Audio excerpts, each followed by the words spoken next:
Shalom a todos do canal Or HaTorá, Brohim Rabaim, sejam bem-vindos aqui para mais uma transmissão ao vivo. Hoje, como prometido, nós estaremos aqui num bate-papo incrível com o pastor Keston. O pastor, ele é aí de São Paulo, é um pastor hebraísta, é um profundo conhecedor da língua hebraica. E hoje nós estaremos discorrendo um pouquinho sobre o tema relacionado com a Trindade, o chamado mistério da Santíssima Trindade, como cunhou, né, o teólogo Agostinho, né? Agostinho que vai utilizar primeiramente essa expressão por conta da dificuldade que se tinha de definir, né, essa tríplice manifestação. Antes de nós iniciarmos aqui e passarmos a palavra para o pastor Keston e fazer ele se apresentar, falar sobre o trabalho que ele desenvolve aí em São Paulo, que é um trabalho fantástico, incrível, é, aproximando, né, lideranças evangélicas desses elementos semíticos, judaicos, né, desenvolvendo e fazendo desenvolver aquele amor, né, pelas escrituras dentro de uma perspectiva judaica. Eu gostaria de confirmar com vocês aí se o áudio está bom, se a imagem está bacana. Coloque aí no chat de hoje, né, se está tudo bem, se está tudo bem e da onde você está nos ouvindo. Ontem tivemos uma presença bem satisfatória aqui no canal. Vamos lá. Deixa eu ver aqui, só conferir para ver se está tudo certinho.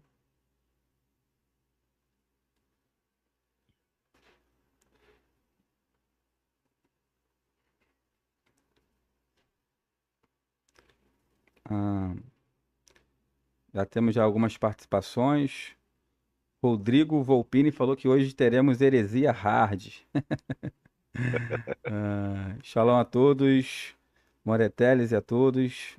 Podcast da Restauração Shalom, pessoal lá da Tove.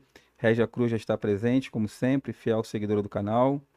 Jimmy, judeu pentecostal, já está lá. Pastor Keston. Ah, então, o áudio está bom. Show. Graças ao Ok. Eterno. Uhum. Vamos ver aqui. Deixa eu fazer só algumas alterações aqui. Ah, vamos ver.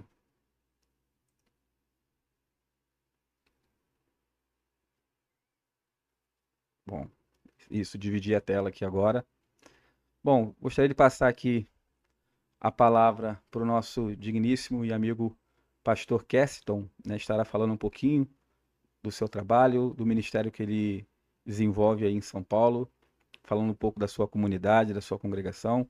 Pastor Keston, meu amigo, fique à vontade, tá bom? O canal hoje Amém. é seu. Shalom, shalom a todos. Eu que para mim no caso uma honra, viu, Teles, estar com vocês aqui, com seus alunos também na sua sala. Eu sou um grande admirador do seu trabalho, tá? É um trabalho muito excelente e queria agradecer o convite também, né? E por estar com vocês aqui. O nosso trabalho é um trabalho humilde aqui em São Bernardo do Campo, né? É uma igreja cristã restaurada. É uma igreja que ela leva conceitos, né, ou melhor, ela trabalha dentro da teologia judaico-messiânica, né, que é algo bem interessante. E essa teologia, ela abrange não uma visão sinagogal, mas a gente trabalha de forma evangélica, mas com as festas, dando ênfase ao Shabat, né. Então, é uma igreja que ela está localizada aqui em São Bernardo do Campo, no bairro Dos Casas, né, na rua Carlos Kopensky, número 21, tá? Então, quem quiser conhecer o nosso trabalho, esteja, no caso, convidado. Temos o canal do YouTube também, Ministério Evangelístico a Caminho de Sião, né? Que quem quiser se inscrever lá e acompanhar o nosso trabalho, tem alguns estudos lá também que é bem interessante. Eu sou bacharel em teologia pelo Seminário dos Batistas, né? Tenho ênfase em estudos judaicos pelo Teacher Grow, né? Fiz ali um curso chamado Contexto Cultural Israelita Judaico do Novo Testamento, né? O meu hebraico aí é de nível C, né? Pelo Teacher também. Fiz pelo Teacher, também fiz pelo CATS, né? Com o Rabino Mateus, que é meu amigo também. Também tem um grego de nível avançado pelo Teacher também, né? Fiz ali com a doutora Sara. E hoje eu sou aluno do Rabino Shapira, na Yeshivat Shuvu também. Estou ali praticando o ano Aleph, né, aluno dele e do pastor, no caso, Meckel, né? Então a gente faz um trabalho com a visão da restauração. E esse tema é um tema bem interessante, até o Jimmy brincou bastante lá no grupo hoje, falou assim, vamos falar de heresia hoje, né? Mas é um assunto bem interessante, Teles, e bem pertinente para a gente estar abordando. Por quê? Porque aqui no Brasil não existe existe muitas barreiras ainda entre o cristianismo, né, e o movimento judaico messiânico. E eu escolhi aqui um artigo do Dr. Oskar Skarsalny, né, que ele redigiu esse artigo em 1992 na revista judaica chamada Mishkan, né? Essa revista judaica chamada Mishkan é de um trabalho que é feito lá em Jerusalém por judeus messiânicos, né? Pelo Gaspari Biblical Center, né? É uma questão de um instituto onde se discute ideias, né, e origens, né, da questão do cristianismo, ou seria as origens judaicas do cristianismo. E o Oskar Skarsalny, né, ele é um luterano, que ele dá aula sobre isso, né, inclusive é um grande historiador dessa área, né, ele escreveu para judeus messiânicos, então para você ver, temos um luterano que escreveu para judeus messiânicos e é respeitado lá fora pelos judeus messiânicos. Então, ele trouxe um artigo bem interessante chamado a origem judaica do Concílio de Nicéia, judaico ou grego, né, ele faz e deixa um ponto de interrogação.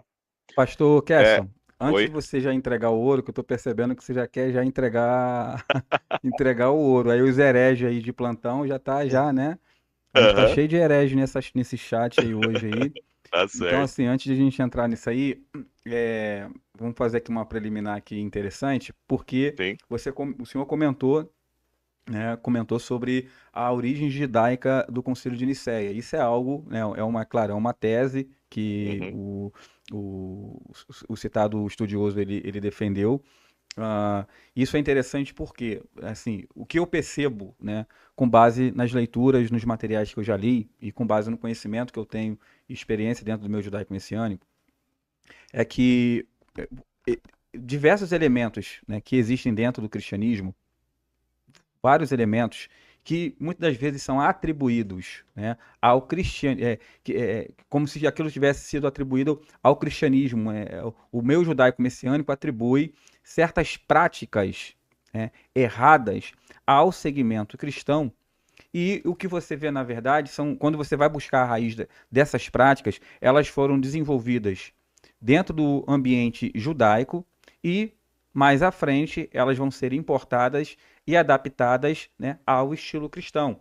Então, exato. por exemplo, historicamente falando, quando se fala da reforma protestante, a gente tem ali o chamado sola escritura, somente escritura, que foi algo que muitos reformadores se orgulham em dizer que nós trouxemos o sola escritura e resgatou aquela ideia de interpretar a Bíblia pela Bíblia, né? Isso foi algo que veio à tona, foi vamos botar assim, um benefício que veio com a reforma.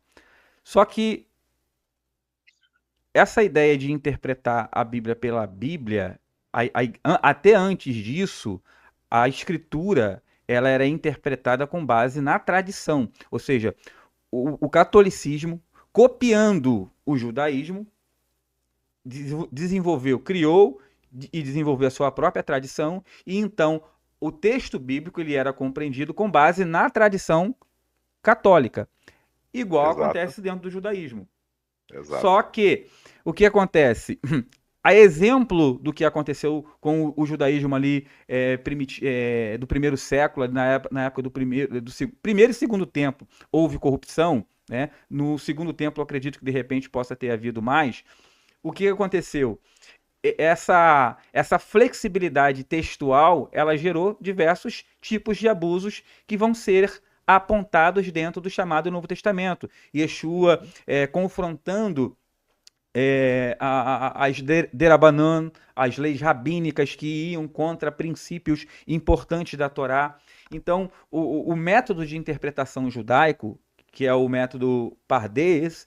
Você tem ali, dentro do Pardes, você tem lá por volta do nível Drash e Sod, você tem uma forma de interpretar as escrituras que vai dar diversos significados ao texto bíblico com base em uma série de elementos. Você meio que alegoriza o texto, e isso é muito atraente dentro do judaísmo. Até hoje, as pessoas dentro do meio judaico messiânico, quando a gente começa a falar de escritura, de Torá, eles querem que a gente entre na questão cabalística, usem o nível Sod, gematria, porque é exatamente isso que as pessoas querem entender. E o cristianismo, uma das coisas que fez com que o cristianismo se afundasse em idolatria, apostasia, em assassinato, em uma série de questões, foi justamente o método alegórico de interpretação.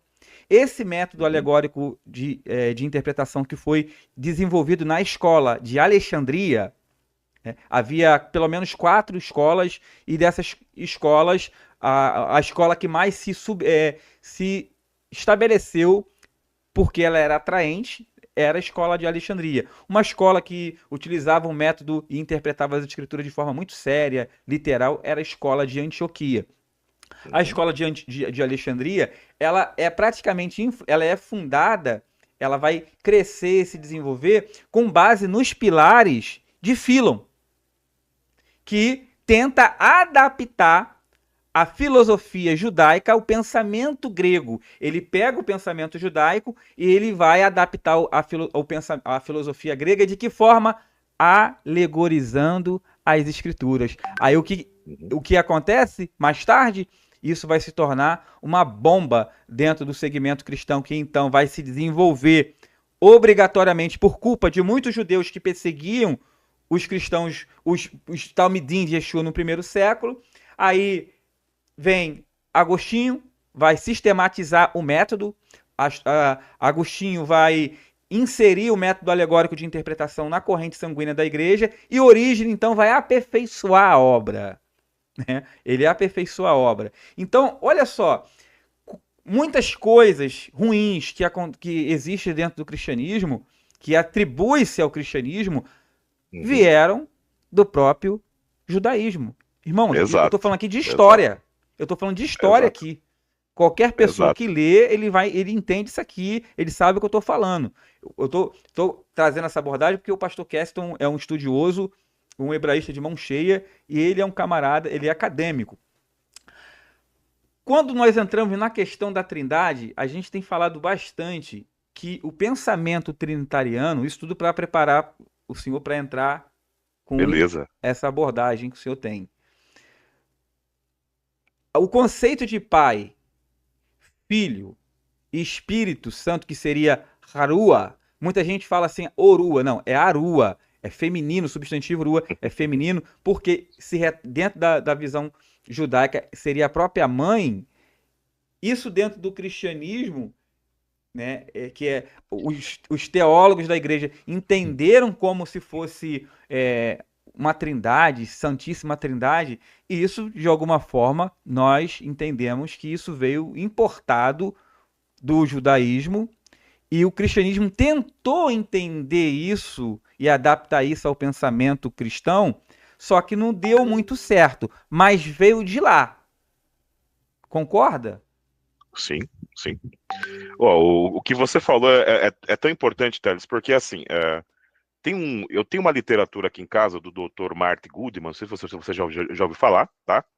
Ele é um historiador judeu de origem inglesa, né? Ele escreveu um livro chamado A História do Judaísmo. E o Marty Goodman, ele vai contar a história do judaísmo desde o período intertestamentário até a questão contemporânea de hoje.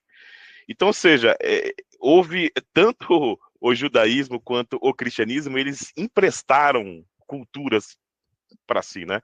Você falou do método Pardes, o Pardes ele foi citado no século XIII depois de Cristo. É claro que a base, né, ele foi ali, por exemplo, podemos dizer que ele foi aperfeiçoado ali como algo sistemático no século XIII. Mas, por exemplo, se você pegar os 4 níveis gregos de interpretação, você vai enxergar Pardes, né? Então, por exemplo, houve uma influência, é como se os judeus pegassem aqueles conceitos gregos existentes ali e adaptassem para o judaísmo. Isso ocorreu algo muito forte também, Teles, ocorreu também no período intertestamentário, porque, por exemplo, o Dr. Richard Balkenham também, que é um grande estudioso dessa época, ele vai dizer que todos os tipos de judaísmos do primeiro século foram influenciados com o helenismo. Até o próprio judaísmo tanaíta, né? Você vai pegar, por exemplo, essa ideia, né, que, por exemplo, a Torá antecede a criação, né? É uma ideia filosófica importada dos gregos, né?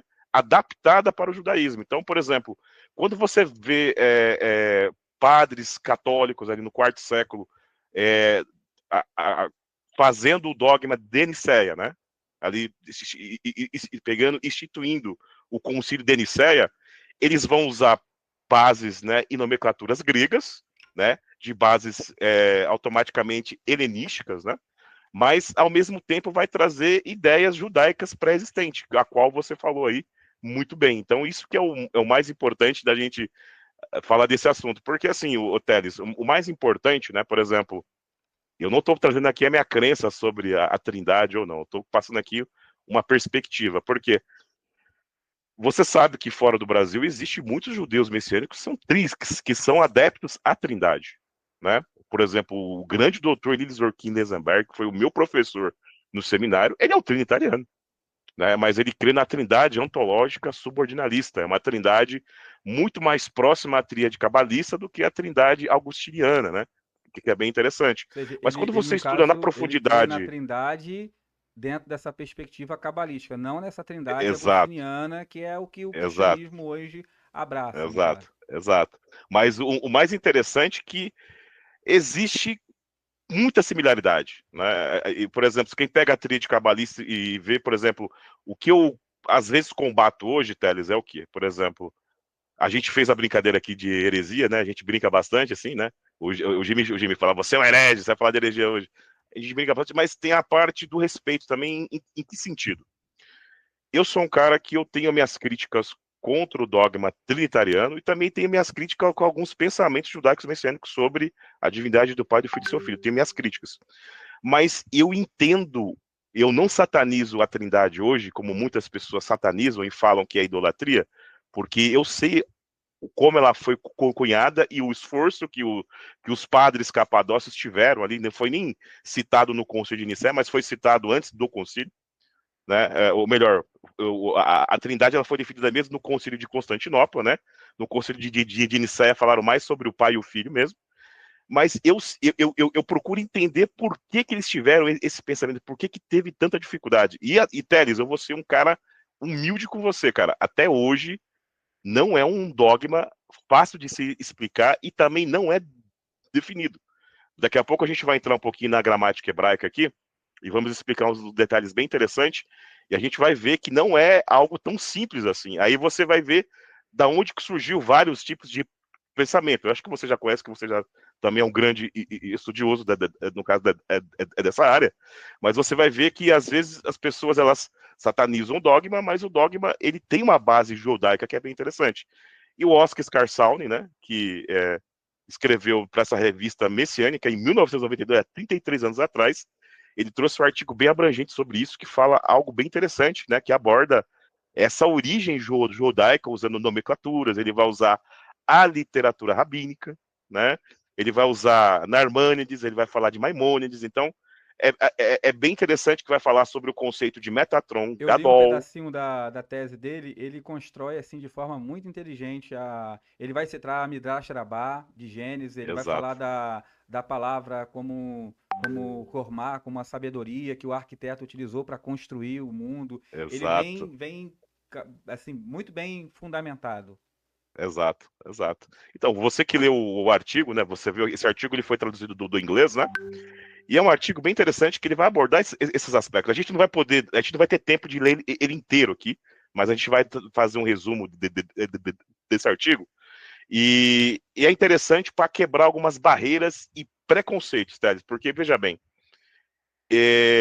pensar diferente não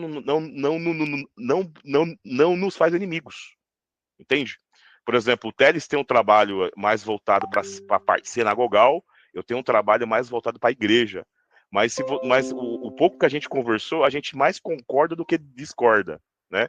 Porque eu tenho uma visão mais voltada para o judaísmo messiânico na parte teológica, mas o público que eu trabalho é um público gentílico, né? Eu trabalho junto à igreja também. E a forma que a gente tem apresentado a visão da restauração para outros pastores tem sido muito mais fácil das pessoas amarem Israel e gostarem de Israel. Então é bem interessante se abordar esses aspectos, porque as pessoas têm dificuldade de entender. Por exemplo, nós vamos pegar aqui, eu vou pegar um pedaço aqui do verso, Êxodo 23, verso 20, né? É um texto bem conhecido, né? Em hebraico está assim, Hine Anohi Sholeach Malach, né? Então temos aqui o verbo, né? Deus ele fala assim, eis que eu enviarei um anjo, né? Na gramática hebraica aqui está um anjo. Algumas Bíblias vão traduzir, né? Meu anjo, né? Mas por quê? Porque aqui existe uma questão estilística poética que muitas vezes é ignorado até mesmo pelo meio dos judeus, né?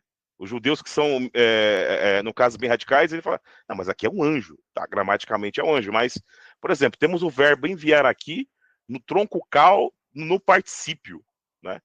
Isso faz toda a diferença, Thales. Por quê? Porque a ideia desse verbo no particípio, uma ação permanente, por que é uma ação permanente? Os verbos no particípio, ele pode ter uma ação permanente ou uma ação imediata. Esse verbo na forma participial aqui, é uma ação permanente porque é o próprio Deus que está enviando esse anjo, né? Só que, por exemplo, o verbo aqui no particípio tem uma ação contínua e uma ação também qualitativa. Então, por exemplo, o sujeito aqui, ele é qualificado por esse que delega a ação, né? Que seria o Deus. Então, ou seja, se é uma ação contínua, não seria Deus apenas delegando a um anjo qualquer, mas é Deus estando no próprio anjo, né? E isso fez com que a própria mística judaica tivesse o conceito aqui de Metatron Catan, né? Ou seja, aquele que se manifesta com o nome do Eterno. Por exemplo, eu nem li, nem lemos o verso 21 e 22, que esse anjo tem o poder de perdoar pecado. Ele não era um anjo qualquer. Então, por exemplo, a própria Almeida mesmo, de forma estilística, poética, ela vai colocar de forma definida algo indefinido, porque ela entendeu e esse anjo aqui seria a personificação do próprio Deus, né? O próprio tetragrama sendo enviado ali, né? Ou seja, seria uma extensão do tetragrama. Então, por exemplo, uma coisa bem importante que nós podemos abordar dentro desse aspecto aqui também, né? Observando aqui a parte estilística e poética do texto, é o quê? Esse anjo, né, ele sendo o próprio tetragrama ali, ele vai ser uma hipostase, né, que é aquilo que nós observamos ali, que foi citado no concílio de Nicéia. Então, por exemplo, utilizou-se termos fora da Bíblia, termos gregos, né, mas esses mesmos termos gregos você vai encontrar também, Teles, você vai encontrar no livro de sabedoria de Salomão, né, ou seja, a própria sabedoria do Eterno sendo uma hipostase, ela sendo manifesta de forma apalpável, né?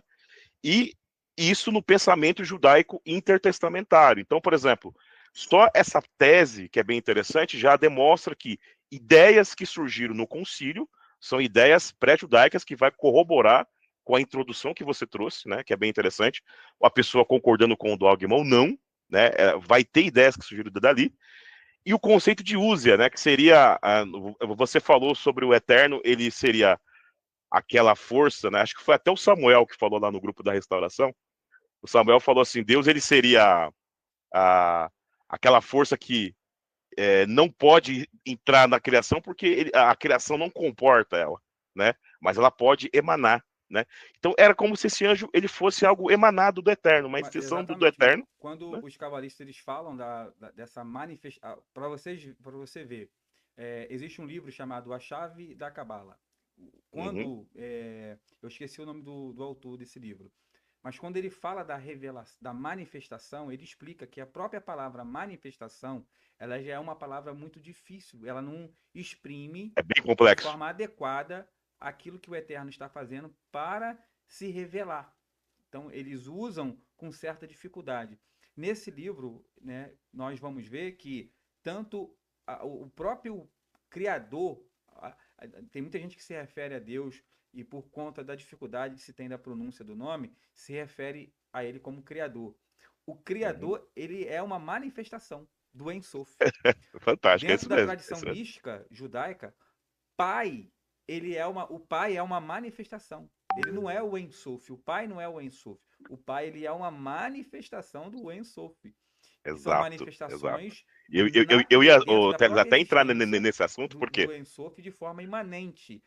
é, Essa imanência, muita gente vai entender que é como se fosse, por exemplo, quando o apóstolo Paulo fala da imanência do filho, ele vai falar assim, porque o filho é o primogênito de toda a criação. Muita gente vai entender que, pô, ele é o primogênito, então ele é o primeiro, ele foi criado. Só que quando o Paulo fala dessa imanência, quando ele fala lá o primogênito, ele está falando no sentido de imanência. O filho emanando do pai ali, não no sentido de fazer dentro de uma perspectiva ocidental, mas dentro da visão e linguagem mística, que é a linguagem da Merkavá. É a muito linguagem bom, que os muito bom. cabalistas utilizavam naquela época e era um conhecimento que eles não transferiam e não passavam para qualquer aluno. Né? Havia Exato. certa restrição de se falar desses assuntos, dessas coisas. Eu acredito que até por isso, essa dificuldade que as pessoas têm, nós temos, de Sim, entender essa tríplice manifestação que o Novo Testamento vai exato. chamar de Pai, Filho e Ruach HaKodesh, que seria o E, Espírito Santo. no caso, inclusive, o Teles, que é bem interessante, você falou sobre o Ensuf ser uma emanação. A Trindade também, ela vai ensinar que o Pai, ele seria uma hipostase da Úsia. A Úsia seria, no caso, que é o Ensuf, né? Então, por exemplo, você vai pegar aquele brasão da Trindade, eu ia até pegar, mas eu não separei para postar na tela aí. O brasão da Trindade é como se fosse um triângulo de cabeça para baixo, né? Pai, Filho e Espírito. E é bem interessante que aquele brasão aqui, o Pai, já seria o quê? Já seria uma hipostase, seria o quê? Uma Seria o que o extensão, judaísmo chama de Kenumer, né? exato, ou até de Keter, né? Que é a coroa, né? Quando você pega a trígica cabalista, o pai seria o Keter, o filho, que é o Rumá, né? E o espírito, o Biná, que é bem interessante. Então, é bem interessante a gente abordar esses aspectos, porque para a pessoa, ela pode até discordar do dogma, como eu discordo, mas não satanizar. Pô, o cristianismo está muito fora, os pagãos, os idólatras. E não é bem assim. O pensamento veio do judaísmo. Talvez o que traz, o que faz com que as pessoas tenham esse preconceito é o quê? A Bíblia ela vai dizer, ela vai falar algo sobre subordinação, mas também a tríade também Capadócia, ela vai também falar de subordinação, ela vai falar também de uma subordinação, ela vai falar sobre uma subordinação, como que eu posso dizer a palavra certa? Vai ser por exemplo, o pai, que é a primeira emanação, né, de forma hipostática, ele está acima do filho e acima do espírito. Então, vai ter também esse conceito. Então, eu vejo que às vezes tem muitas pessoas que fazem a crítica ao cristianismo, mas a pessoa, Teles, ela não estuda na profundidade o cristianismo e nem o judaísmo. Né? Então, é bem interessante isso. E hoje em dia, eu vejo muitos apologistas da ignorância nesses aspectos. Porque escuta uma coisa, faz sentido e sai repetindo. E eu até gosto muito do seu trabalho, porque você não é um papagaio de pirata, você é uma pessoa que você estuda. E essa seria a diferença, porque essa diferença sua que demonstra o equilíbrio que você tem. Então, é bem Uhum. interessante que nós vamos trabalhar dentro desse aspecto. Então, por exemplo, aí você vai pegar os nicenos ali, né, que vamos ter, no caso, que é ali o bispo Atanásio, que é o principal defensor do dogma, e vamos ter a antítese que foi Ário, né? nós vamos observar como que Ario interpretou e como que o Bispo Atanásio interpretou esse texto. Eu comecei aqui com o texto de Êxodo 23, verso 20, né? Então, por exemplo, Ario, ele viu, né, que ali era uma extensão, né? Podemos dizer, ele vai falar, é um Deus menor, então ele crê que essa extensão emanada é uma criação. Ele interpretou como uma criação. Então, por exemplo, aí isso foi dado origem posteriormente ao unicismo, né? O unicismo ele vai ter esse tipo de pensamento. Já os trinitarianos, eles vão trabalhar com o quê? Eles vão trabalhar com uma hipostase, ou seja, é a mesma essência, né, que seria a mesma substância, que é o músias, né, que vem da úsia, que seria o tal de Insuf, né, que o judaísmo chama de, no caso Insuf. E ali seria uma manifestação do eterno, né? Ou seja, o filho, ele se manifesta como sabedoria do eterno. O pai, ele se manifesta como a coroa, né? A realeza, a paternidade, né? Então vai ter essa questão. E o espírito, né? Eles vão interpretar como a biná, que seria o entendimento, a inteligência, aquilo que consola, aquilo que dá uma direção. E não são, eles não vê três deuses, apesar de ter separações distintas, mas as distinções se dá através da forma funcional, a forma funcional de cada um. Por mais que a tríade cabalista ela não vai trabalhar essa questão de funcionalidade, você vai encontrar essa funcionalidade de forma explícita. Eu não sei se você conseguiu enxergar na mística judaica aí, Teles. Até queria que você falasse um pouquinho sobre isso. Teles? Opa, tô te ouvindo. Tá me ouvindo? Sim. Você conseguiu enxergar na mística judaica de forma explícita, aliás, implícita, né? Uma ação funcional? Repita de novo a pergunta. Eu tô te ouvindo muito Você baixo. Vou tentar conseguiu ouvir por encontrar aqui. na tríade cabalista, né, uma ação funcional de forma implícita? Sim, sim. Entendeu? Então, ou seja, isso que está implícito na tríade cabalista foi explícito na trindade do cristianismo, tá? Que foi chamado de três pessoas, mas não é três pessoas no sentido de três deuses, como falam na internet, mas seria de forma funcional, né? Ou seja, a manifestação é chamada até de Klipot Kidoshin, né? Centelhas de santidade do eterno. Então é bem interessante que vai ter essa tese em cima disso. E quando a gente pega aqui o grego, né? Deixa eu entrar aqui no É Greg Ever interessante New isso que Testament. você está abordando, pastor Keston. Assim, só uma vírgula, não perde a linhada aí do que você está falando, não. É Uhum, que, assim, eu acho que esse posicionamento acirrado que o segmento judaico-messiânico ele tem, e agressivo, né, em dado momento em relação a uhum, esses assuntos, né, aonde você vê assim você vê uma abordagem muito grosseira dentro do meio judaico-messiânico, às vezes por parte de verdade. algumas pessoas, quando entra nessas questões, aí eu vejo pessoas chamando o outro de idólatras, idolatria, né? E o que acontece? Eu acho que essa postura, ela acontece por algumas razões. Primeiro que não existe uma teologia bem desenvolvida ainda dentro do segmento judaico-messiânico. Por Verdade. exemplo, eu usei a expressão aqui teologia, proposital. Vai ter muita gente Uhum, que vai falar e vai pensar assim: teologia, judaísmo não tem teologia. Se você lê os livros judaicos, né, livros de grandes rabinos, abordando temas filosóficos e complexos, haláquicos da Torá, eles vão usar essa expressão. Entendeu? sim, Então, o sim, que sim. acontece? Existe um analfabetismo judaico dentro do segmento judaico. Entendeu? Isso. Eu iria Entendeu? falar As sobre isso pessoas, também. aí tudo que a pessoa ela desconhece, ela quer taxar como idólatra, como cristão. Aí Exato, entra exato. justamente esse ponto, né, que eu ia comentar. Pela falta de uma estrutura teológica bem organizada, estabelecida, o judaísmo messiânico, né, o segmento judaico-messiânico no Brasil, e eu estou fazendo uma crítica aqui para o amadurecimento do movimento. Eu acho Exato, que exato, exato. as lideranças elas precisam amadurecer em diversos aspectos, principalmente no que se refere à filosofia e o pensamento judaico. eles começaram a desenvolver a teologia judaica messiânica de que maneira? Ó, e eu presenciei isso, tá? Dentro de sinagoga, dentro de Uhum, comunidade judaica, chamada judaica. uhum, Tudo que é cristão, tudo que cheira cristianismo, tudo que tem aparência de cristianismo, a gente rejeita totalmente.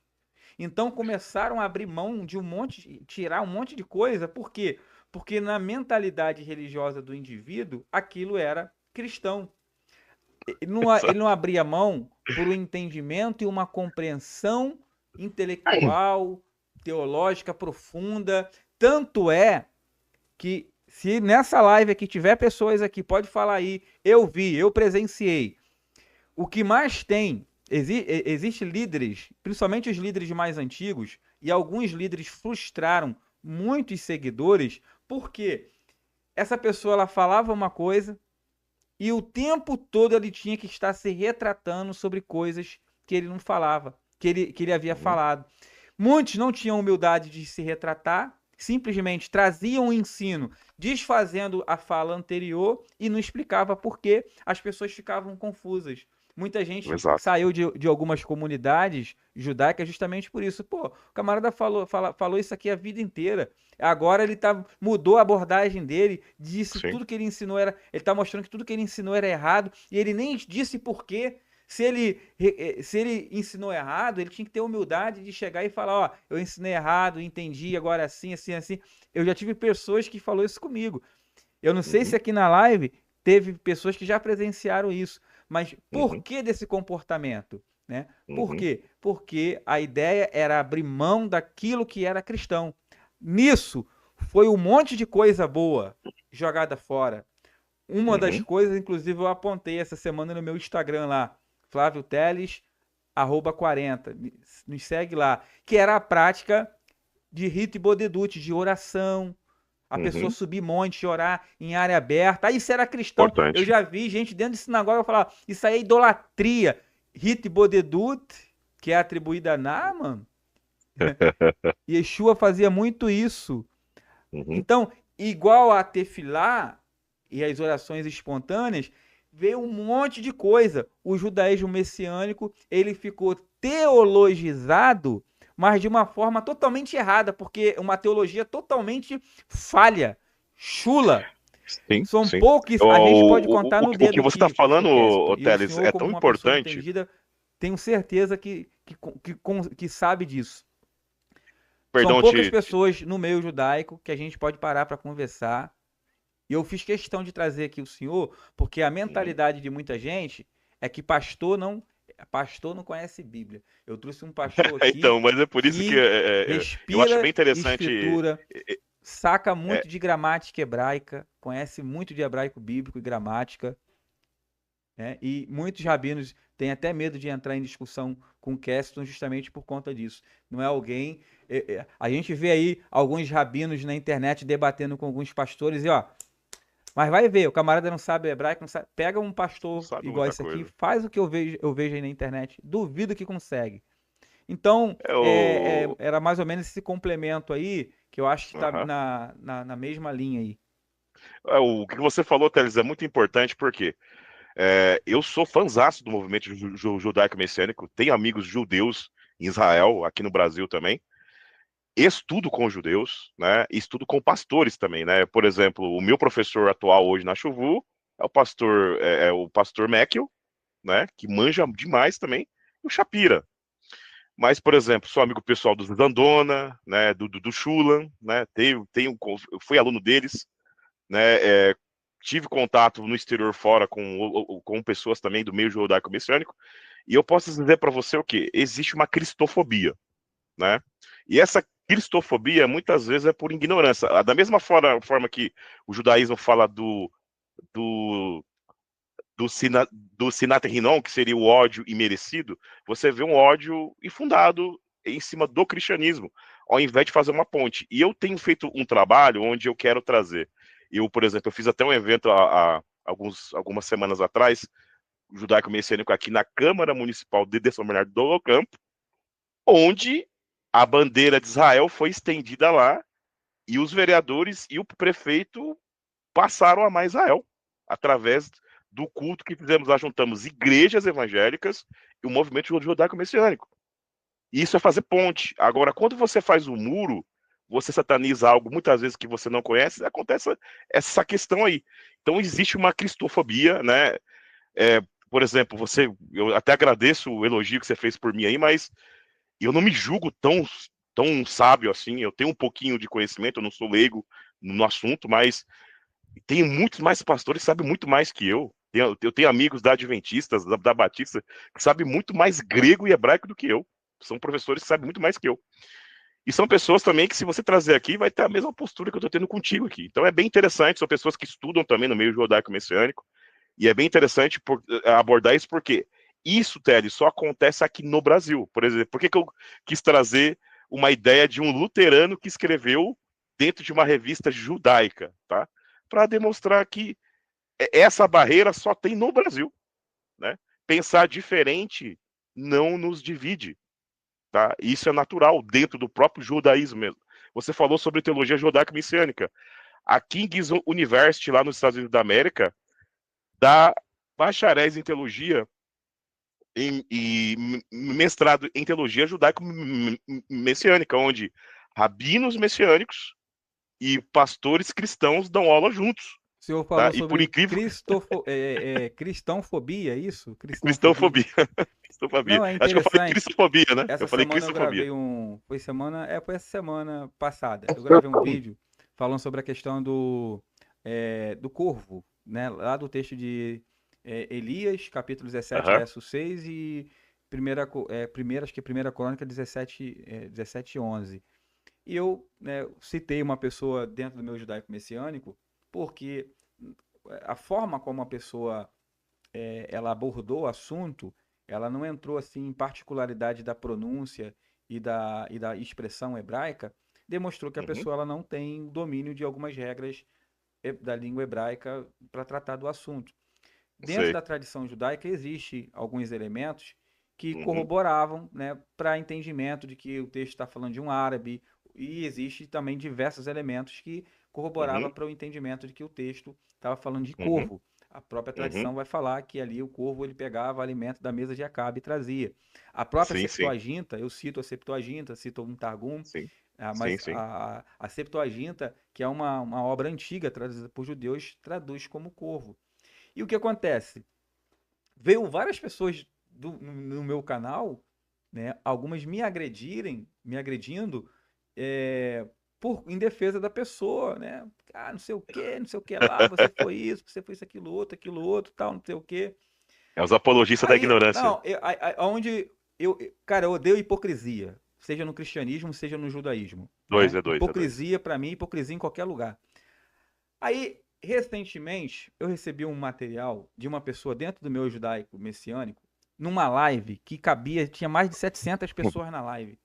O cara virou, né, e afrontou o Matheus Andona ao vivo, ao vivo, Pra que isso, né? cara? A mesma pessoa, e Zandona é um camarada que ele é pioneiro, ele e o pai dele, em Pioneiro. termos de judaísmo messiânico no Brasil. O A pessoa fato pode de até discordar, mas tem que a gente respeitar, pode né, ter cara? Pode até divergências discordar, mas tem que teológicas, respeitar. isso aí é Né? normal, faz parte, Sim, entendeu? sim. Existem teologias, não teologia. Então, o Uhum. pensamento teológico ele é diversificado, cada um às vezes, né? Você pode chegar a uma unidade de pensamento discutindo, debatendo, não se agredindo. E a mesma pessoa que fez isso apresentou depois um trabalho que estava sendo fundado por ele numa live gigante e se comportou na live como se não tivesse tido um rabino que lhe deu semirá. E Uhum. o rabino que lhe deu semirá tem yeshiva também no Rio de Janeiro. Aí, ou seja, como que é isso? Você me dá a semirá rabínica, você me dá a semirá rabínica, aí eu vou lá, começo a exercer o ministério, né, o rabinato, fundo instituição de ensino, e depois eu me comporto como se eu não te conhecesse? É a mesma. Aí, porque eu Bom, não vi ninguém lá na eu live do até sei o cara que é. lá Eu até criticar sei o que ele. é. Aí o que você tem hoje? Idolatria dentro do segmento judaico-messiânico. Quando você fala de um suposto rabino messiânico, o nego vem quer te agredir, quer te bater, quer te criticar. Agora, eu não vi ninguém criticar a pessoa lá porque quando foi totalmente grosseiro e mal educado em relação ao Ravi Matheus Andona, Exato. entendeu? Agora se Aham. falar de um, então o que a gente vê hoje? Uma ignorância, cara, imensa dentro do meu chega, ou seja, nós estamos errando na mesma coisa que nós estamos querendo consertar os outros. Né? Exato, O que exato. mais a gente E vê são pessoas metendo o dedão na cara do outro para falar de idolatria. Só que ele vive uma idolatria. Quando ele não idolatra um rabino, entendeu? Ele pratica outro tipo de idolatria. Seja um exato, rabino, seja um pecado de estimação que ele está criando. exato. Né? A gente acusa os outros daquilo que a gente mesmo é. A gente não vê pessoas falando para dentro da bolha. Essa semana eu elogiei um material do Moré Ventura, que ele falou Uhum. de coisas absurdas que acontecem dentro do meu judaico ortodoxo. É o único rabino ortodoxo que eu vejo Eu que vi, faz isso. eu vi Eu esse admiro material. quando uma pessoa ela tem um nível de integridade a tal ponto Uhum. que ela fala para dentro da sua bolha. Porque é muito fácil no judaísmo messiânico falar do cristianismo. Ah, Exato. trindade, idolatria.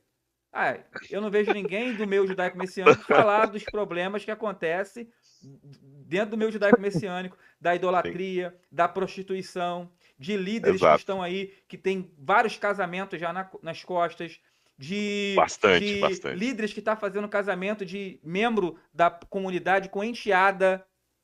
Isso, Tem coisas. isso. Porque, cara, a gente não pode dar nome para os canalha que a gente sabe que tem aí.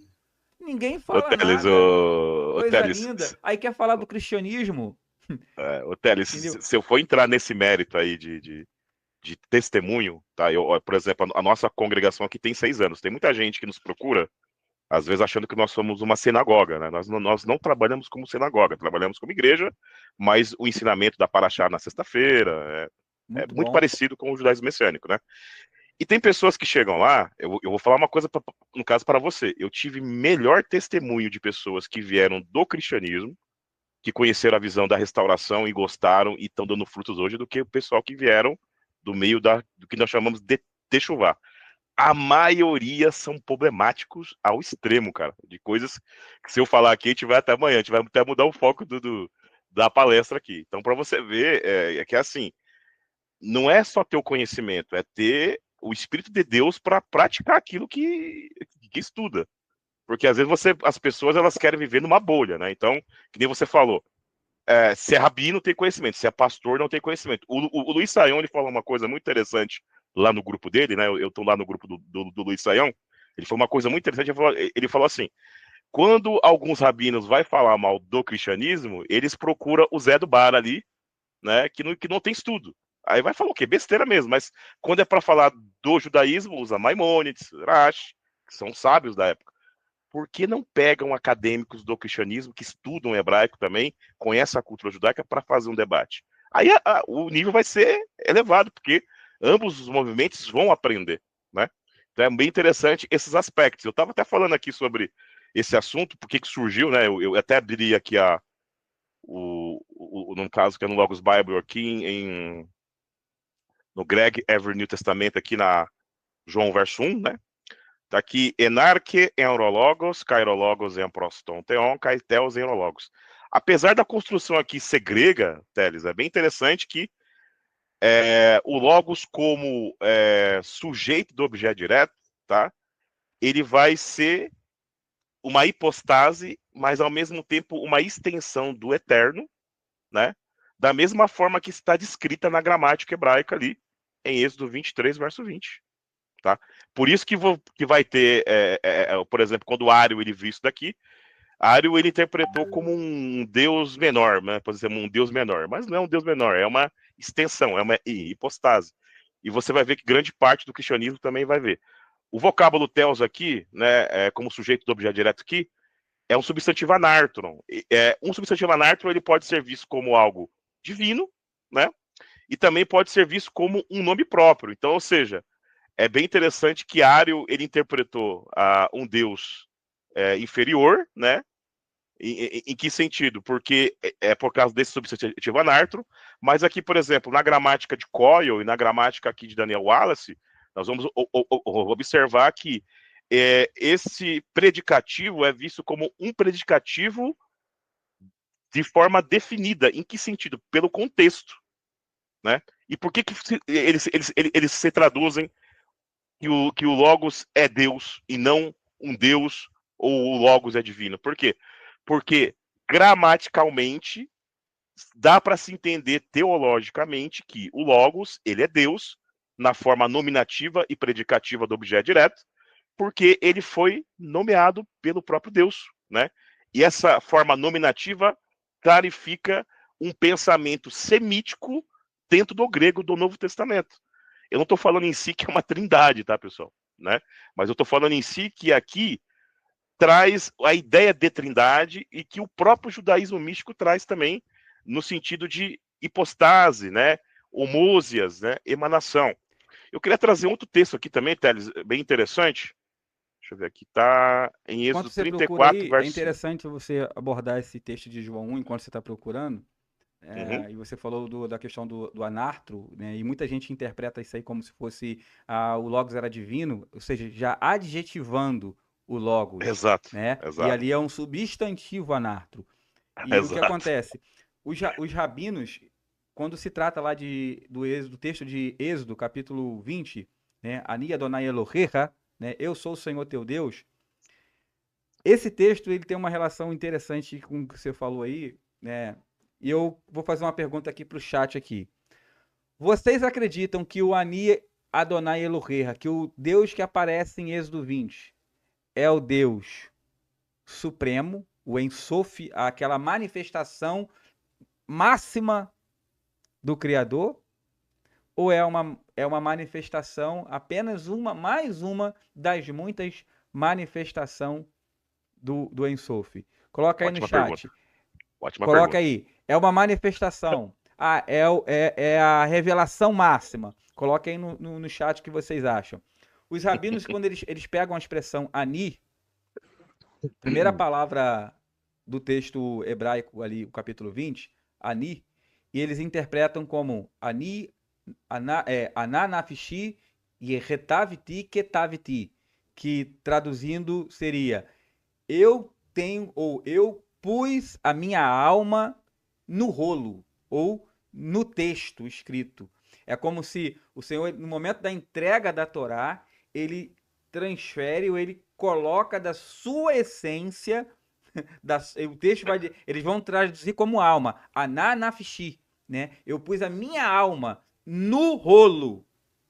Aí você vai ver Yohanan falando que o Logos é quem? O Logos Deus, ali é né? o Novo Testamento? Não, não existia Novo Testamento. O Logos ali é justamente a manifestação palpável, né? Exato. Ele Ou seria o seja, viu, Membra, seria né? Seria a a manifestação Shekhinah palpável da própria encarnada. Torá. Viu, Teles? Seria a Shekhinah encarnada. Exatamente. É bem interessante. Eu abri aqui, Teles, esse texto aqui, ele é bem polêmico, né? Êxodo 34, verso 5, e bem complexo também, né? Eu vou ler aqui a metade do versículo, tá? Vaiere de Adonai, Beanan, Vait Yatsev. Vait Yatsev, né? Temos aqui o verbo Natsav, né? Que é o mesmo da Paraxá Nitzavim. Temos aqui ele no tronco verbal e fio, onde o sujeito executa e sofre a ação em si mesmo. Ou seja, gramaticalmente aqui nós temos uma teofania. Só que é bem interessante, diferente um pouquinho de Êxodo 23, verso 20, aqui está dizendo que o próprio Deus desceu e falou com Moisés. Só que, por exemplo, ao mesmo tempo que o texto fala que é o próprio Deus, nós vamos ter uma complexibilidade grande aqui. Porque fala que Deus desceu na nuvem. Então, ou seja, é Deus e não é, porque ainda é um intermediário. Mas, por exemplo, gramaticalmente aqui está falando que é o próprio Deus. Que é o próprio Deus. Que foi visto de forma visível, né? E é bem interessante, Teles, que você vai ver que a escolástica judaica, ela vai dizer que Deus não pode ser visto, não pode ter aparência física. Só que o Daniel Boyarin, no seu livro, eu tenho esse livro aqui em inglês aqui, chamado Centelhas do Logos, na página 52 aqui, e o Daniel Boyarin, ele é especialista em literatura talmúdica, ele vai trazer a ideia que esse pensamento que Deus não pode ser visto de forma apalpável, tá? É um pensamento posterior herdado pelos gregos, tá? O judaísmo tanaíta não tinha esse pensamento e nem o judaísmo amoraíta, tá? É bem interessante se abordar esses aspectos. Então, ou seja, Deus ele pode atingir sim a aparência humana. E quando os rabinos falam ao contrário, eles estão trazendo um pensamento medieval aristotélico ou neoplatônico para as pessoas. Então é bem interessante que aqui, quando a gente aborda esses aspectos aqui, nós vamos observar que o verbo no tronco verbal itpai, ou forma reflexiva e intensiva, você vê Deus sofrendo ação em si mesmo. É algo muito complexo de se explicar. Então, por exemplo, aqui caracteriza uma hipostase do Pai. Aquilo que o Teres falou, que a mística judaica fala, né? O Pai sendo... E também vai corroborar o que a Trindade traz também, né? Ali, como o Pai sendo uma úsia, tá? Então, por exemplo, as ideias não são 100%, como as pessoas dizem, o cristianismo, a Trindade, ela veio do paganismo. Não, tem um pensamento judaico por trás ali. Né? E é muito importante observar isso. As pessoas não são obrigadas a concordar com a tríade, mas tem um pensamento judaico por trás ali. Hein, pastor Kess, é interessante a gente ressaltar uma questão aqui, que nesse debate, né, todos os concílios que teve, mas no debate em Nicéia, boa parte daqueles que fizeram parte desses debates, né, a própria patrística, né, que vai falar daqueles que foram responsáveis pela construção do pensamento teológico, as pessoas que fizeram parte desse processo, mesmo estando elas inseridas dentro de uma cultura grega, essas pessoas não eram analfabetas. A gente tinha ali filósofos, tinham pensadores, tu pega Agostinho, tu pega Tertuliano, você pega Clemente de Alexandria, esses camaradas eram pensadores. A discussão, o debate muito teológico, muitas das vezes ele estava dentro do campo filosófico. A pessoa estava discutindo e sondando uma ideia que ele não conhecia judaicamente com profundidade, mas era dentro de uma... o nível de profundidade daquilo ali era algo que merece, assim, merece ter uma atenção, um foco de atenção. Exato. E o que a gente vê hoje? Pessoas, eu não quero desmerecer ninguém, longe de mim, mas a gente vê pessoas hoje sem, às vezes, instrução nenhuma, o camarada ele não se aplica. Um tempo atrás eu peguei um vídeo de uma pessoa, de um suposto morê, ele falou assim, na rede social dele, porque a Trindade mata, ele começou a falar que a Trindade mata, porque não sei o que, meu irmão, ele pavorou assim, eu fiquei assim, cara, que coisa absurda. É o doido. Tem uns caras que é doido. Uma coisa absurda. E você vê, às vezes, poucas pessoas, às vezes, tratando do assunto de uma forma realmente como tem que ser tratado, de uma forma entender as diversas facetas, né, dessa abordagem. A gente foi falado aqui sobre o arianismo, mas foram diversos grupos que tentaram entender ou ter uma compreensão clara dessas manifestações, que para o judeu isso é muito claro. Para o judeu daquela época e para os dias de hoje, para o judeu mesmo que entende, é muito claro isso aí. Às vezes você vê um judeu falar Trindade, porque o pai... Ele faz de propósito, porque existe uma desonestidade intelectual. Mas ele sabe que aquilo ali está relacionado com Rabad. Concordo. Está relacionado com Rabad, Hormá, Biná e Daat. Ele sabe que ali existe um segredo oculto que é tratado apenas dentro de obras não haláquicas. São obras místicas, cabalísticas.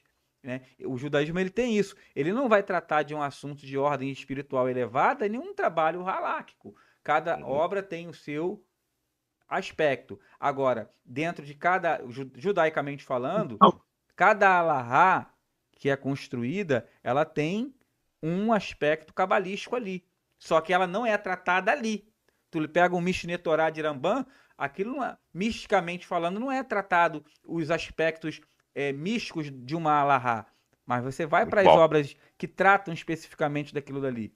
Então, assim, não eram analfabetos, pô, Exato, entendeu? exato. Ô, Teles, para você ter uma ideia, eu tenho aqui, ó, eu tenho aqui uma epístola de um cara que eu sou muito crítico dele, tá? Eu não gosto muito dele, que é o Bispo Atanásio, tá? O Bispo Atanásio, eu sou um pouco crítico de algumas coisas que ele escreveu. Aqui, ó, a carta aos Magnésios. Se você pegar a carta aos Magnésios em grego, tá? Você vai encontrar hebraísmos gramaticais, hebraísmos idiomáticos, hebraísmos literários, tá? E hebraísmos nominais. Ou seja, se Atanásio era um gentil, por que tem hebraísmos nas cartas dele? Uma coisa que as pessoas precisam entender que existia no primeiro século, né?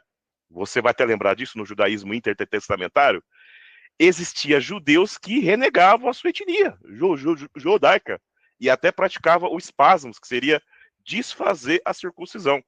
Ou seja, eu tenho uma tese aqui, tá? Para mim, Atanásio, ele era um judeu que renegou a sua própria pátria, entendeu? Então é bem interessante isso. Quando você pega também aqui, eu tenho a epístola do Bispo Clemente em grego aqui, que ele escreveu aos Coríntios também. Ah, isso não Você é encontra estranho. Você também pega Flávio no Josefo, ele é hebraísmo. visto mais ou menos por muitos dessa Exato, forma, como exato, traidor, inclusive. exato, exato. Então, ou seja, quantos que nós sabemos na parte histórica, quantos judeus também que não eram desertores e apostataram da fé, né? Então, quem te garante que muitos que se inseriram no cristianismo, que também trouxeram conceitos helenísticos, né? Nós sabemos que existia um grande número de judeus helênicos que viviam na diáspora, né? Então, é claro que isso aqui é uma tese. É claro que Atanásio ele vai combater o judaizante de igual em Gálatas, que queria circuncidar todo mundo, né? Ele vai ter esse combate.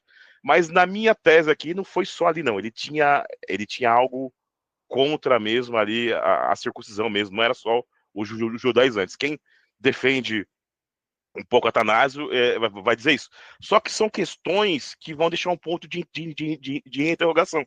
A gente não pode negar isso, né?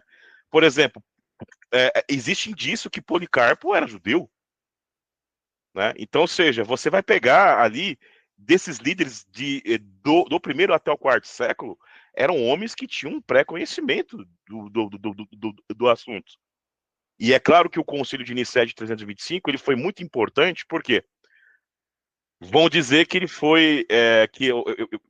Rapaz, eu vi um absurdo dizendo que Constantino criou o trinitarismo. Constantino, a gente nem sabe se ele se converteu de verdade, são questões hipotéticas.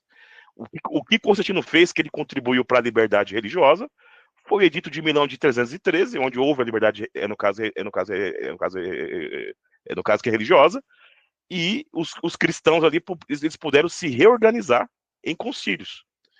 Quem institucionalizou o cristianismo como religião do império foi Teodosião no ano 380 depois de Cristo. Aí você vê que e é o seguinte, e quem era adepto, e para você ter uma ideia, e no caso que é o filho de Constantino, que é o Constantino II, ele era mais adepto ao arianismo do que ao trinitarismo, tá? Só depois que ele perdeu o cargo, que Teodosião entrou, que foi fundamentado o trinitarismo. Então existe muita coisa que às vezes as pessoas não estudam. Que eu vejo assim na internet que eu dou risada. Falei, esse cara não lê? Ou ele é um papagaio de pirata que sai respondendo só o que os outros falam?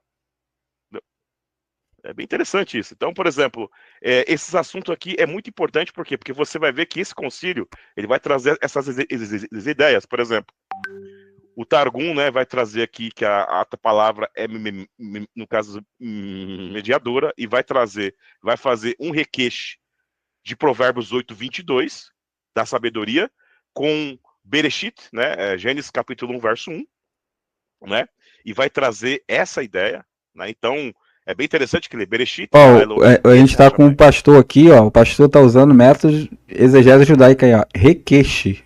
É, Requeixe, a hermenêutica judaica, requeixe. entendeu? Então, seja, chocar texto, pegar duas pedras e bater, ó, chocar texto. Então, ou seja, existia essa hermenêutica, foi criado o quê? Halahá, né? Estruturas ali para se trazer uma ideia, um pensamento. Então é bem interessante que, por exemplo, o verbo bara ali, criou, né, na terceira pessoa do singular, né, e a palavra Elohim ali está como sujeito do objeto direto. E quando você pega João verso 1, quem que está como sujeito do objeto direto? O Logos. Né? Então você vê, e a ideia não é uma ideia aleatória, foi tirado de um conceito hebraico.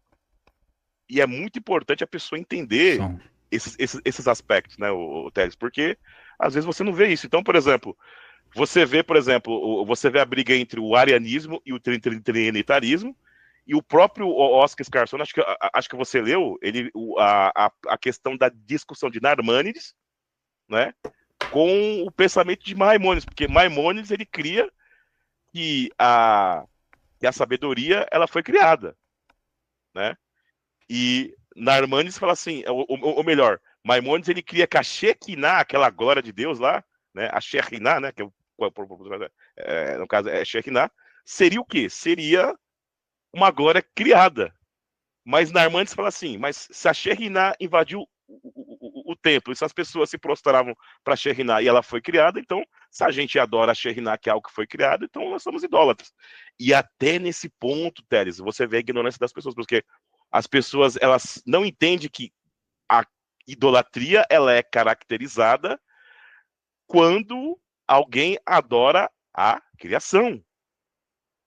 Se as centelhas de santidade do Eterno, Pai, Filho e Espírito, não fazem parte da criação, mas são emanações, elas não são criação. Elas fazem parte do Eterno. Então, como dizer que a Trindade, ou até mesmo a tríade cabalista, ela é algo paganizado, se não está falando de pessoas no sentido de distintas, no sentido de não ter a mesma substância e também não ter a mesma essência, sabe? Então, é nesse ponto que as pessoas batem cabeça. Por quê? Idolatria é quando eu adoro a criação.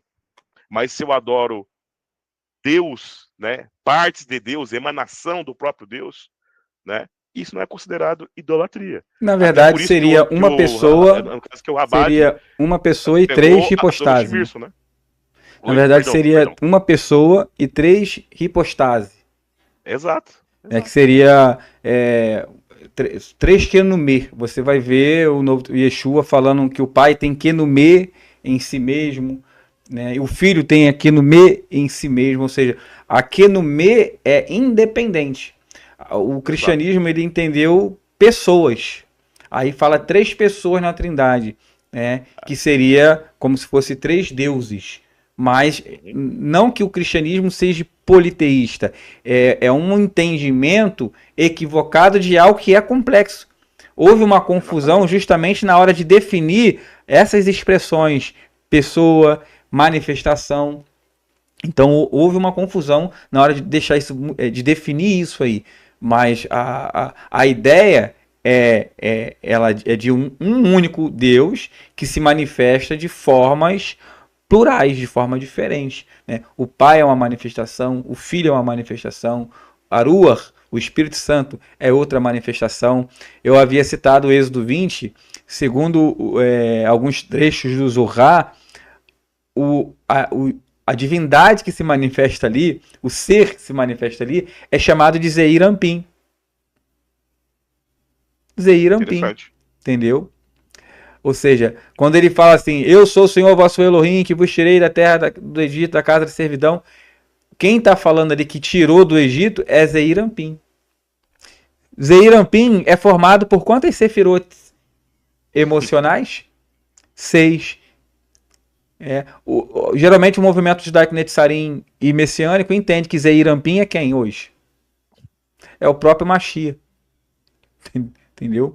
Zeir Anpin é o próprio Mashiach. Na literatura cabalística, você vai ver uma base sobre isso lá no livro de Daniel, Zeir Anpin, né, seria, por exemplo, no livro de Enoque, Zeir Anpin seria Ben Adam, seria o filho do homem.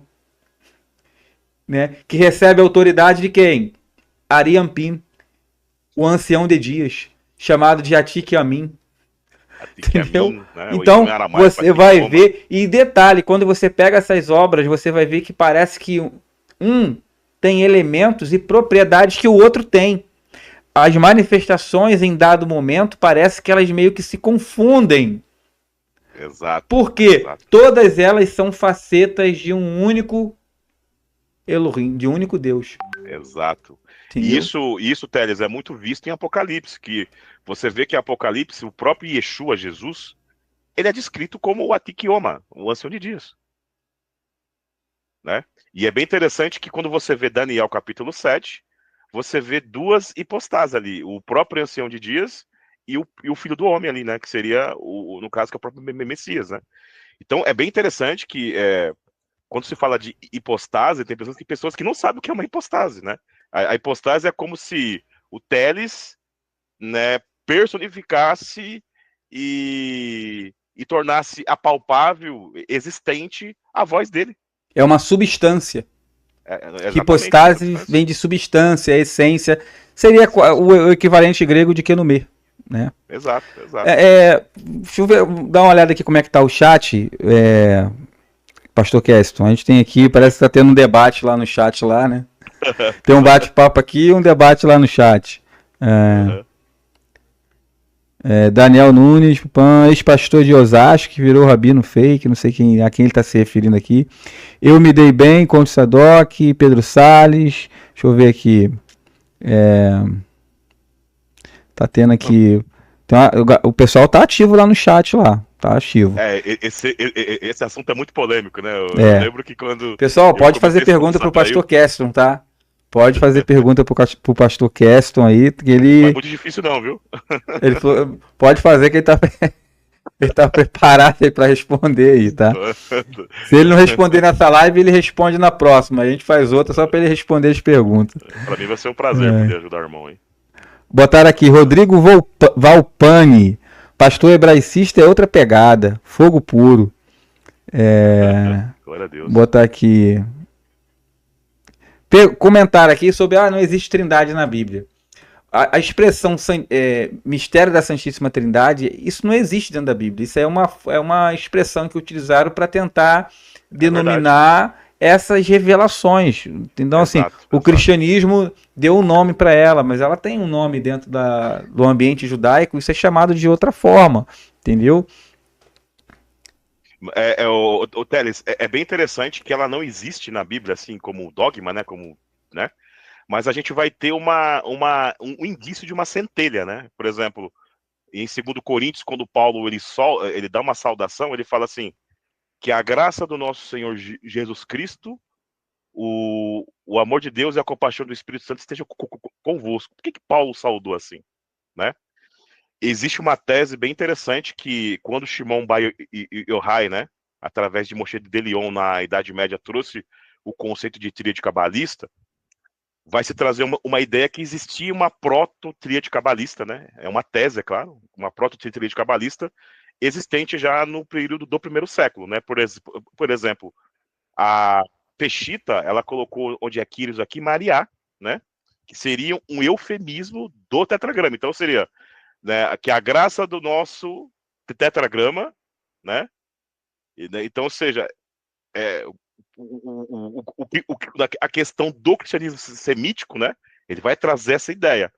E é bem interessante isso que você está falando aí, a gente vai ver em Efésios 4, o verso 4 ao 6 vai dizer assim: há somente um corpo e um espírito, como também foi chamado em uma só esperança da vossa vocação. Aí ele fala de um espírito. Há um só Senhor, uma só fé e uma só imersão. Aí fala de um Senhor aqui, uma referência a Yeshua. E o verso 6, um só Deus e Pai de todos, o qual é sobre todos e age por meio de todos e está em nós. É a tradução que eu li aqui. Então você tem uma referência aqui também, a exemplo desse texto, dessa tríplice manifestação, né? Arua, né? O Espírito, o Senhor, Yeshua, e o Av, e o Pai aqui, né? Dentro do texto. Você vê isso presente em diversos textos, como se fosse realmente uma fórmula, né? Essa questão você vê que ele está escrevendo de coisas simples, mas ele insere no meio do texto elementos espirituais relacionados com essas manifestações que hoje nós sabemos do que se trata, judaicamente falando.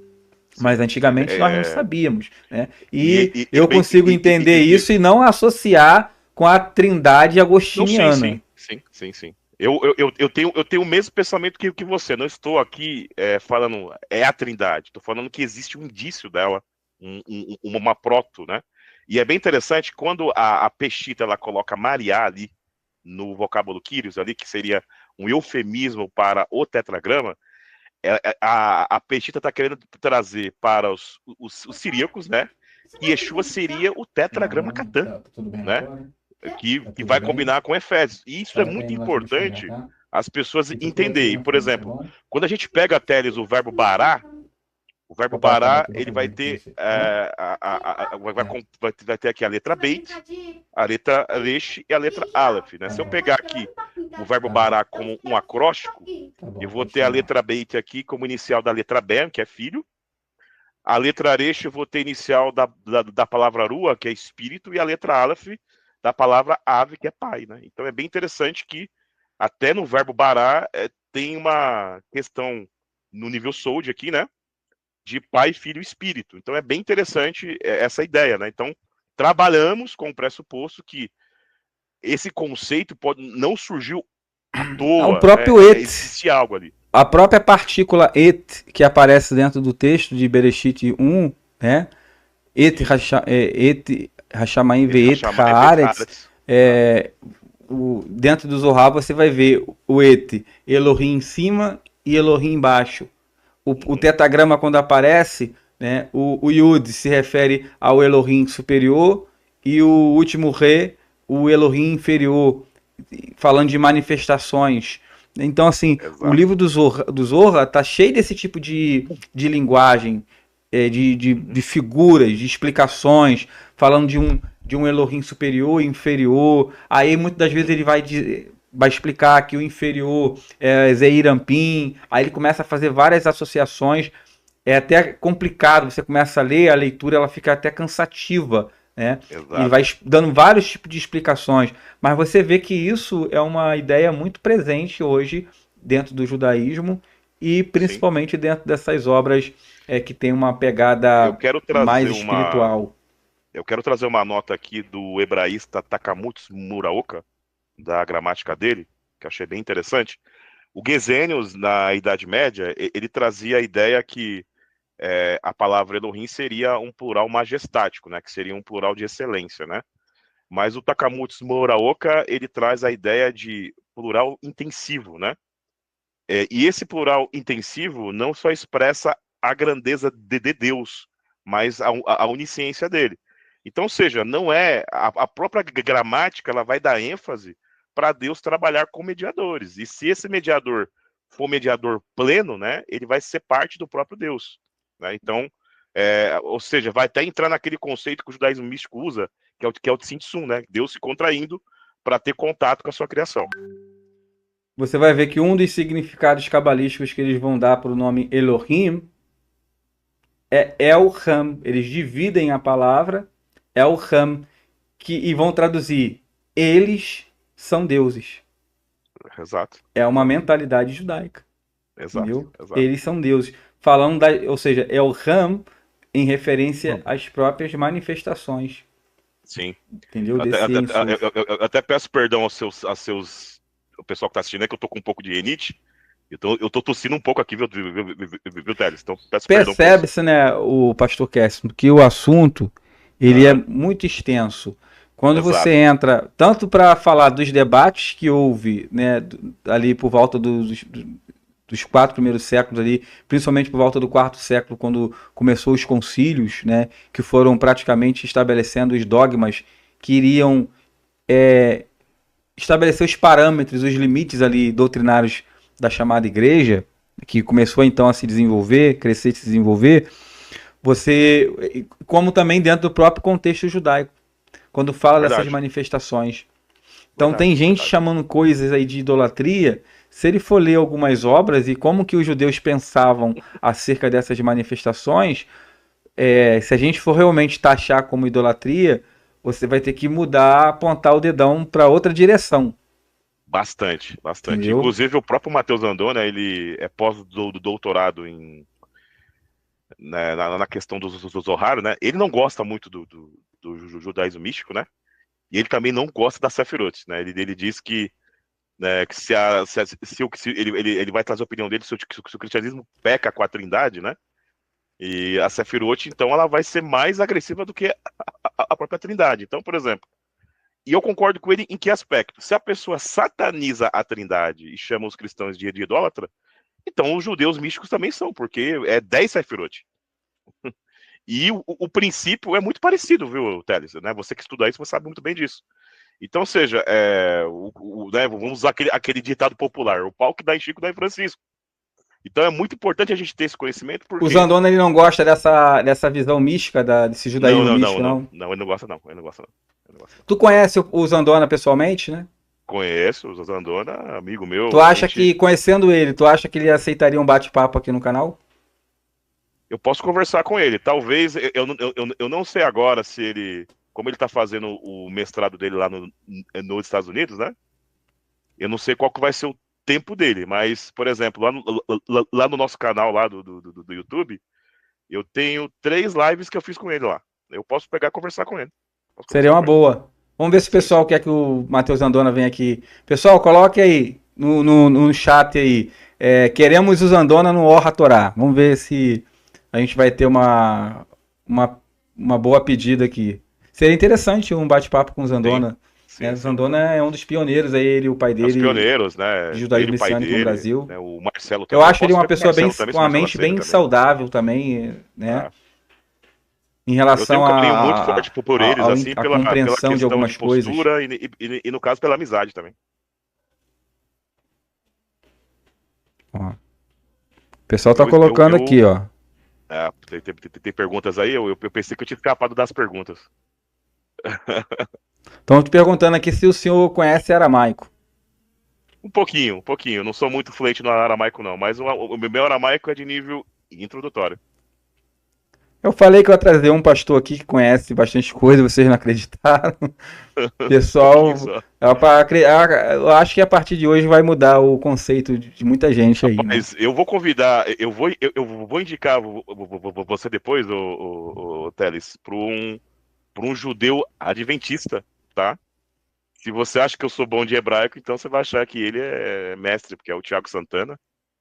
E ele é um judeu adventista, conhece muito mesmo. Inclusive, ele escreveu um livro chamado A Natureza é a Obra do Anjo de Adonai, né? Sobre esse assunto que a gente falou hoje, né? Então, se quiser, eu posso ver com ele também, se...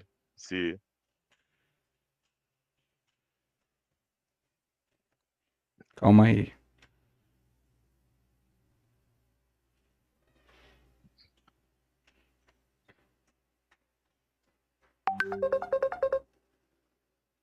Muito bom. Tem alguém me ligando aqui?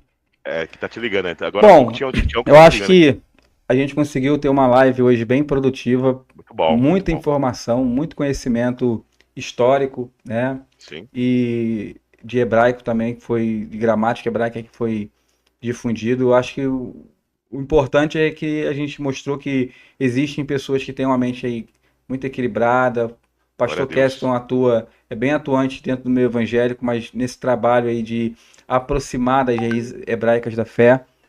E, como pastor, tem uma visão que eu posso dizer que é mais judaico do que muitos que estão dentro do meio judaico, entendeu? Não se engane, tá, irmãos?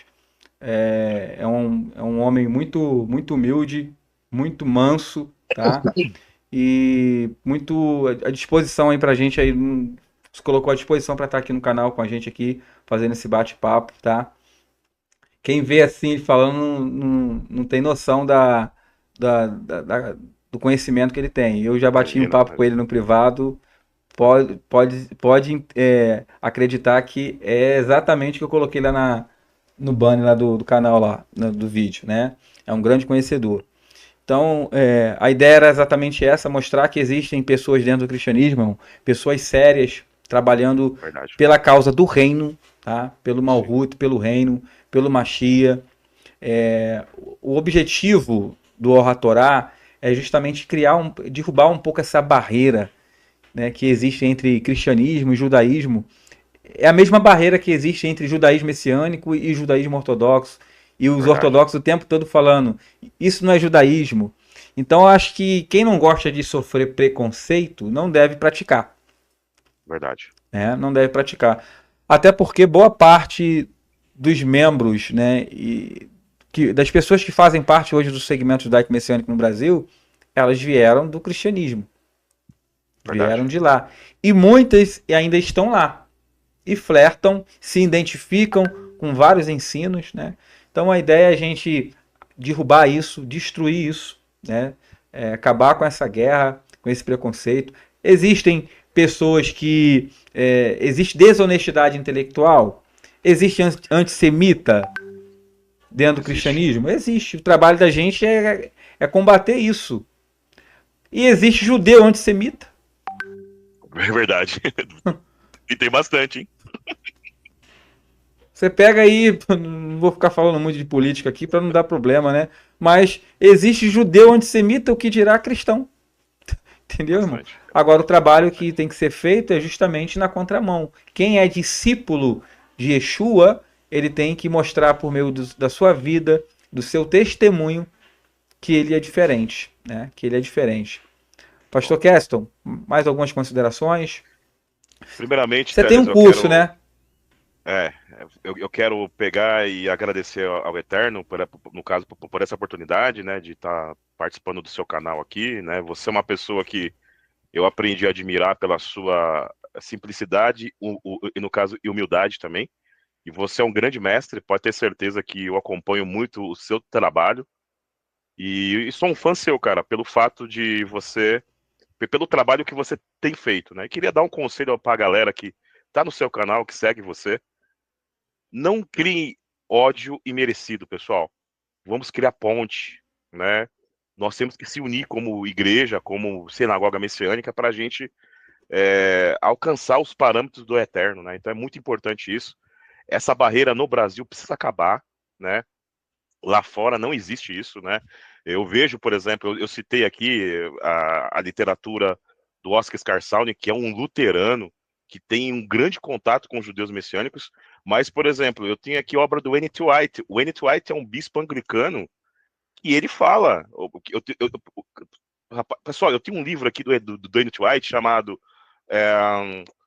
O Novo Testamento e o Povo de Deus. Esse livro é fantástico, porque o N.T. White, como um bispo anglicano, ele fala assim: vai durar ainda 30 anos para o cristianismo corrigir os erros, né, que se distanciaram do judaísmo. Então, por exemplo, quando você faz ponte, você pega caras como N.T. White, Oscar Scarsauni, você pega aí o doutor que é o Richter Balker também, que é também um anglicano, e você pega essas feras que são acadêmicos de grande renome aí, que eu aprendo bastante com eles, e você traz eles para perto de você, né, e não espanta, né? Então, não seja obrigado a crer na Trindade, mas não satanize a Trindade, que ela tem base judaica, eles trouxe aí. Então, esse foi a barreira, né? Então, eu quero agradecer, né? Quem puder e seguir o nosso canal lá também, lá, Teres, tá bom? No nosso Qual é o nome do canal, seu canal?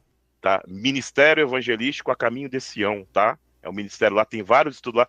Temos 790 vídeos lá, pessoal. Tem muitos estudos lá Depois também. manda o link para mim do canal, que eu vou Mando colocar sim, na mando sim. descrição aqui do vídeo. Mando sim, mando sim. Eu vou te mandar já o link do canal. Tá? Quem puder se inscrever lá, fique à vontade também. Teles, eu posso fazer um merchan aqui? Pode sim, fica à vontade. Tá.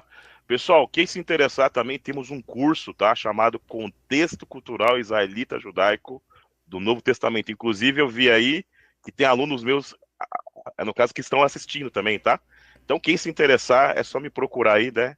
O Teles, ele tem o meu contato, tá? Pode pegar o meu contato aí e passar para eles aí. Quem quiser, passa para eles aí, tá? É um curso 100% online, tá bom? São 124 horas de aulas, né? Com apostilas aí. E você vai ficar fera, né? E ver que o Novo Testamento é judaico, tá, pessoal? Então é muito importante isso. Tem muitos pastores que fizeram curso comigo da Assembleia, presbiterianos, eles amaram, né? Então, só aqui em São Bernardo do Campo aqui, já tem aqui 4 igrejas aí com a visão da restauração, tá, pessoal? Então eu louvo a Baruch Deus por Hashem, isso e eu Baruch quero Hashem. agradecer o carinho A e a oportunidade. Rosane Maia colocou assim: foi muito bom essa live hoje. Foi muito bom essa live. Hoje eu estava justamente debatendo com uma colega aqui em casa e só confirmou tudo que venho aprendendo. O Leandro Souza, acho que ele deve ser teu aluno, colocou assim: curso Sim. muito bom, contexto judaico do Novo Testamento. Eu fiz e recomendo a todos que buscam o contexto do Novo Testamento de uma forma mais neutra, né? Então, Baruch Hashem, né, a Amém. live ajudou a esclarecer alguns pontos.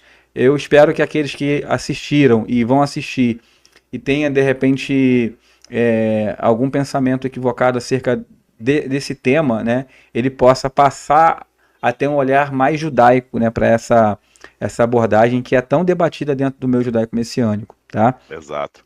Exato. E com isso também, né, você derrubar aí alguns paradigmas. Eu acredito que tem muita gente que tem dificuldade de se relacionar aí com um cristão por conta dessa questão doutrinária, entendeu? E às vezes você perde a oportunidade de ter uma amizade incrível, um amigo incrível, porque você tem uma compreensão diferente de um assunto que, entendeu? Então, pessoal, seguir a paz com todos, sem a qual ninguém verá o Senhor. Né? Bem. Uma das O, características dos discípulos de Yeshua é que eles eram Hassidim, né? Eram piedosos. Então a gente cultiva a paz. Foi o que o pastor Keston ele falou, que nós construímos ponte, né? Construímos ponte, que a nossa vida ela venha exalar o bom perfume do Mashiach, de tal forma que as pessoas que nos cercam venham ser impactadas, venham ser transformadas. Que mais do que ser um judeu e parecer com um judeu, que venhamos ser revestidos do Mashiach e Yeshua, que venhamos ser de fato uma nova criatura, conforme está lá 1 Coríntios 5,17, que venhamos nos revestir do novo homem em Yeshua HaMashiach, e que as pessoas venham ser moldadas em uma nova criatura por meio do nosso testemunho. Não venhamos ser só teólogos, que não venhamos ser só letra, mas que venhamos ter a presença de Deus poderosamente em nossas vidas por meio da Ruach HaKodesh. Né? Então aquela essência, aquilo que tínhamos e muitos perderam lá atrás, que isso venha a ser resgatado na vida de muita gente, né? Na vida daqueles que vão assistir essa live aqui. Então, amém. Amém. Ô, Teles, eu vou mandar um abraço pro Fabrício, né? Que o Fabrício que apresentou a gente, né, Fabrício, cara? cara, Fabrício tava doido para essa live aqui, ele queria muito te ver A gente. aqui. O Mandar um Fabrício ele abraço pro era de Fabrício. Portugal, né? Ele se mudou, parece que tá, eu não sei, Ele não tá em sei se Goiânia agora. eu não sei Ele tá se em ele tá Goiânia em agora. Minas Gerais, eu não lembro qual estado que ele tá. Ele está em Goiânia agora. Goiânia, Vai né? ser, em Ele tá em Goiânia. Goiânia, mas o Fabrício é um amigo, é uma pessoa muito querida, é um ajudador também. Gente Foi, boa. foi, foi fundamental para o que a gente está fazendo agora, contribuiu ricamente, né, para o Or Torá, e a gente usou de forma bem sábia a contribuição que ele deu. É que o Eterno Verdade. possa enviar outras pessoas como ele para serem cooperadores desse trabalho aqui. E um carinho muito grande por o Fabrício e a família dele. Que o Eterno continue Amém. abençoando você, tá, meu amigo? Eu sei que você está nos Shalom, shalom, meu assistindo. irmão. Um abraço. Shalom para Obrigado, você e para pessoal. a família, tá?